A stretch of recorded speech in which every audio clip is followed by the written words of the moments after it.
зинақорлардан да ауыр бір адам бар екен. Бір әйелді көкірегінен темірмен іліп азаптап жатады дейді. Бұл кім десе қараңыздаршы, қандай нәрсе айтып жатыр. Мынау неде отбасы құрып жатырмыз. Әжептәуір өмір сүріп жатырмыз, бала шаға асырап жатырмыз.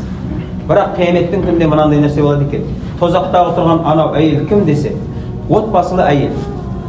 Бөтен еркектен көтеріп, өзінің күйеуіне сенің балаң деп туып беріп бақтырған әйел дейді.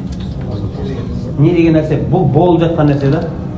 Қараңыз, бұл нәрсе біздің қоғамда болып жатыр. Әсіресе айтады, сөз болғаннан кейін айтайын. Жесір әйелдер қайтаға біреумен жүрсе, олар сақтанады екен. Көтеріп қойсақ, қаяқтан көтеріп деп айтады ғой, ұят болады ғой деп ше. Ал байы барлар жүрсе сақтанбайды екен ғой, ат дүші қосылады екен ғой. Көтерсе, сенен деп айта салады да олар ше. Олар қорықпайды көтеріп қоюдан. Шын айтайын, бұл надандық еркектерде де бар, әйелдерде де бар. Бірақ не деп жатыр? Сондай әйелдер азапталып тұрады.